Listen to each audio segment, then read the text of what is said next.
एवढ्या मोठ्या म्हणजे निर्णयानंतर, तुम्ही ज्याला संन्यास म्हणताय त्या निर्णयानंतर तुम्ही हे मासिक काढलं.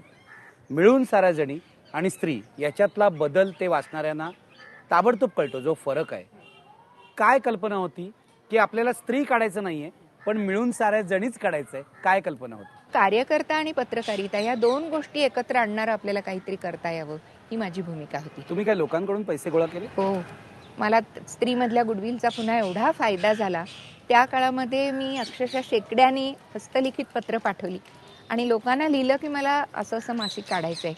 आणि निखिल 87 ते 89 या काळामध्ये जवळजवळ ₹1.5 लाख मी गोळा करू शकले, जे माझ्या व्यक्तिगत आयुष्यात मी कधी पाहिले नव्हते, स्वप्नात आणि खरे सुद्धा. मला मासिक काढताना मनामध्ये होते ते 2-4 उद्दिष्ट अशी होती.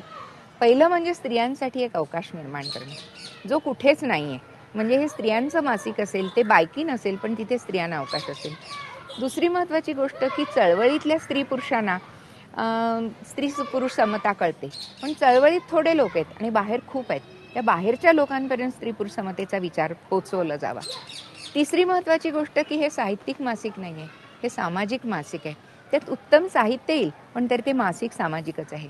आणि चौथा महत्त्वाचा उद्देश जो स्त्रीपासून पलीकडे जाणारा, स्त्री नंतरचं मासिक काढताना माझ्या मनात आलं अर्ध पाऊल तरी पुढे टाकता आलं पाहिजे. तेव्हा ग्रामीण आणि शहरी जीवनाचा सांधा कायम किती मिळेल त्या स्वरूपामध्ये आपल्याला जोडलेलाच ठेवता येईल, ही 4 मुख्य माझी उद्दिष्ट. सगळ्यात महत्त्वाचा फरक मला हा दिसतो की स्त्रीमध्ये जो ग्रामीण स्त्रीचा आवाज नव्हता, तो मिळून साऱ्या जणीमध्ये होता. हो.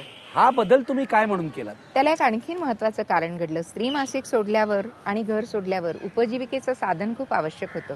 म्हणून त्या काळामध्ये मी आपल्या स्वतःचं शहाणपणाच्या कक्षा विस्तारण्यासाठी एक ग्रामीण भागातला प्रकल्प घ्यायचं ठरवलं. ग्रोईंग टुगेदर असं त्या प्रकल्पाचं नाव होतं. आणि त्यामुळे मला हा मिळून साऱ्या जणीमधला जो धागा सारखा ठेवायचा होता. सुरुवातीच्या काळात मी 2 एडिटोरियल्स लिहित होते. एक मध्यमवर्गीय वाचकांसाठी संवाद आणि मैत्रिणी ग मैत्रिणी हे माझ्या ग्रामीण मैत्रिणींसाठी त्यांच्याविषयी त्यांना सांगणारं असं लिहित होते. आणि एक छोटीशी पावती मला खूप आनंदाने सांगावीशी वाटते की माझ्या शहरी मैत्रिणी असं म्हणाल्या की विद्यार्थी संवाद आमच्यासाठी लिहिता, पण आम्ही मैत्रिणीच आधी वाचतो. मला सांगा, 50 वर्षाची तुमची पत्रकारिता जवळजवळ झालेली आहे. मला माहित नाही तुम्ही स्वतःला काय म्हणता, पण तुम्ही स्वतःला पत्रकार समजता की कार्यकर्ता समजता की कार्यकर्ता पत्रकार समजता? हा एक प्रश्न. आणि दुसरा प्रश्न, आजची जी पत्रकारिता आहे त्याच्यामध्ये मुली मोठ्या प्रमाणावर आलेल्या आहेत. आज आमच्या इलेक्ट्रॉनिक मीडियामध्ये सुद्धा मुली मोठ्या प्रमाणावर आलेल्या आहेत. त्या पत्रकारितेविषयी तुम्हाला काय वाटतं? पहिल्या प्रश्नाचं उत्तर म्हणजे बरोबर आहे, मी कार्यकर्ता पत्रकार आहे. हे दोन्हीची सांगड घालतच मासिक चालवायचं असं ठरवल्यामुळे ऐन चळवळीतल्या गोष्टी मला खूप फर्स्ट हँड कळतात आणि त्या मला मासिकात देता येतात, ज्या अनेक वाचकांना माहिती नसतात. आणि पत्रकार तर मी आहेच. तुम्हाला असं वाटतं चळवळी या विद्यापीठ आहे? खूप मोठं विद्यापीठ आहे. तुम्हाला असं वाटतं अशी जी मासिकं आहेत मिळून साऱ्या जणीसारखी छोटी मासिकं, छोटी साप्ताहिकं समाजाच्या घडण्यामध्ये खूप महत्त्वाची भूमिका बजावतात? मला असं वाटतं, म्हणजे ही आत्मप्रौढी मानू नका कोणीच, पण मला असं फार वाटतं की तू मगाशी जो पत्रकारितेचा मुद्दा विचारला, सध्याच्या पत्रकारितेमध्ये पैशाला खूप महत्त्व आलं आहे. खूप पैसा आहे, पण कमी स्वातंत्र्य असा माझा समज आहे. जाहिरातींची आक्रमणही होतात आणि त्यामुळे हे मजकुरावर मर्यादा येतात. मी हल्ली गमतीने असं म्हणते की आम्ही आर्थिक कोंडीमध्ये खूपच स्वातंत्र्य उपभोगतो आहोत. आणि त्याच्यामधला भाग असा की या मासिकांनी खूप लोकांना खूप दिलं का, तर तसं नाही मी म्हणणार. आणि खूप मोठ्या लोकांना तर खूप नक्कीच नाही दिलं, कारण ते ऑलरेडी मोठे आहेत, ते आपापल्या वाटा तुडवत आहेत, मिळवत आहेत.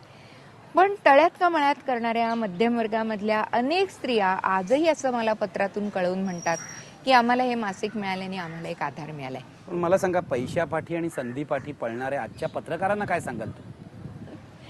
मला असं वाटतं, कायमच मी हा प्रश्न सगळ्या तरुण मुलांशी बोलताना पण विचारत असते की किती पैसा हवा ह्याचा जरा विचार करा.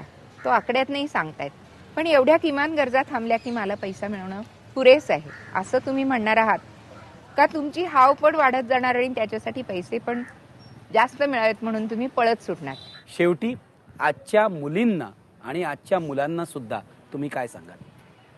मला एकच गोष्ट सांगावीशी वाटते. मी अनेकदा हे उदाहरण आजकाल देते की बिरबलाची ती जी गोष्ट होती ना, की काय भाकरी का करपते, घोडा का तबकतो, आजारी पडतो वगैरे वगैरे, त्याला उत्तर एकच होतं की न फिरवल्याने.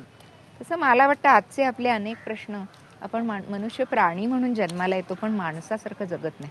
आणि माणसासारखं जगणं म्हणजे एकच की विचारपूर्वक जगणं.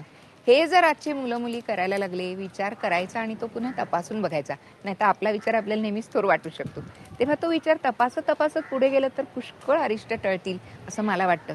आणि म्हणूनच विचाराबरोबर संवादावर माझं भयंकर प्रेम आहे आणि विश्वास आहे. तेव्हा आपण स्वतःशी आधी संवाद करावा.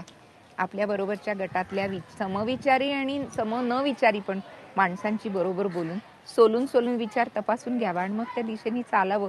खूप भेटतं आयुष्यामध्ये. मला तर माणसांची श्रीमंती अफाट लाभली असं मी म्हणते. या होत्या विद्या बाळ. संवाद करा स्वतःशी, दुसऱ्यांशी, असं त्यांचं म्हणणं आहे. विद्याताईंनी आम्हाला आमच्या आयुष्यामध्ये प्रेरणा दिली. पुढच्या पिढ्यांनाही त्या देत राहतील याविषयी माझ्या मनात शंका नाही. धन्यवाद.